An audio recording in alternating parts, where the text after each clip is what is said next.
The current state of the world is one of extreme willful ignorance, though complexly enough, unknowing in its embodiment. We live among masses of individuals who, like ourselves, are significant and capable co-creators, physically, psychologically, and spiritually, of the very reality that we perceive and the direction of its unfoldment. However, being that the majority of people are unaware of this, their co-creative power and intentions are constantly taken advantage of and hijacked by those few who possess this knowledge, rendering the majority of people naught but a construction tool for an architect which they are oblivious to. Various ill-intended agendas, psychological programming, the strategic rewriting of history, etc. Where we apply our time and attention, both individually and collectively, dictates the direction of our perceived reality, physical, mental, emotional. Our active attention or intention is an ever-capable force which constantly shapes the world around us, based upon where we direct it. And this is precisely where the ignorance embodied within a large majority of modern people becomes unintentionally willful, in that we do indeed choose to regularly shove low-quality input down our throats in most areas of life without even noticing, often by means of convenience, suggestion, and a need to fit in, thus willingly participating and giving our consent. Most people, by default, subscribe to trends, pop culture, hand-me-down morals and values, etc. And in doing this, they inherit the most solidified, up-to-date version of this thoroughly diabolical deception and programming, suppressing any hint of individuality that might reside as a dormant potential within them. Not only are they unaware of this, but even the slightest notion or suggestion of such a topic yields nothing more than misdirected concern, condescending smugness, or even hostility. Very rarely does it result in genuine discussion. Though, be not fooled, this lack of awareness has come about by no coincidence, nor is its blatant and ongoing implementation unintentional. In fact, once upon a time, it was common knowledge.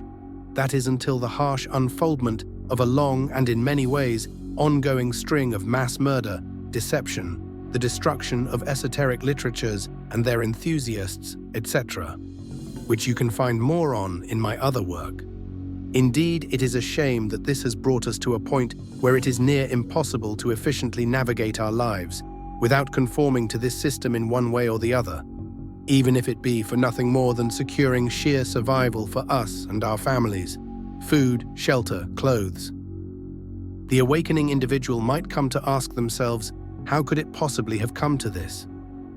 But let us not forget that those highly ill-intended factors who shape and enforce the current state of things are annually handed the keys to the kingdom, by us willingly, during the mass consent rituals that we call voting, along with much else.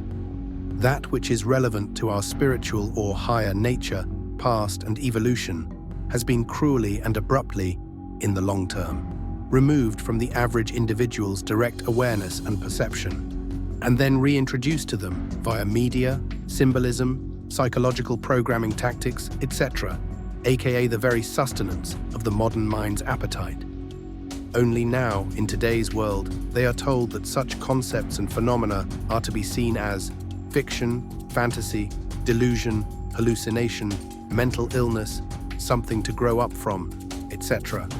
And the fact that we are each co-creators of our reality at a quantum and ever mystical level is very much included in today's category of nonsense, though only because indeed they do not sense it, for they have no knowledge of or readily available means of cultivating the faculties necessary to begin doing so, even though it is a fundamental aspect of their very own existence.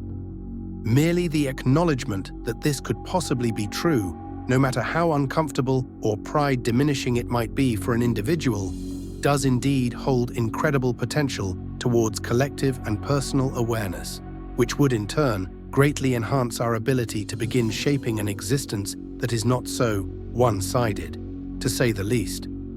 We would be fooling ourselves if we said that we will simply cut out cold turkey all the unbeneficial habits, tendencies, perspectives, and ways of life that we have acquired and then assumed as our own, out of ignorance towards the above stated However, through patience, love, and dedication towards cultivating our awareness, internal and external, we can begin participating less and less in those areas of life which hinder us, and in turn live a higher quality of life, day by day, one step at a time. Consistent, unbiased self-observation is a tricky but crucially important key to recognizing our ignorant and/or low-quality patterns.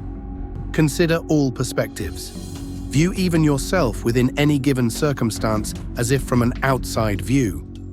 Be not a vessel for any thought, trend, or tactic to manifest its hindrance upon your immediate environment. Stay vigilant. Find much more on self-observation and integrating awareness within my other writing. Much love. Written by Gage Timothy Krebs Ramirez.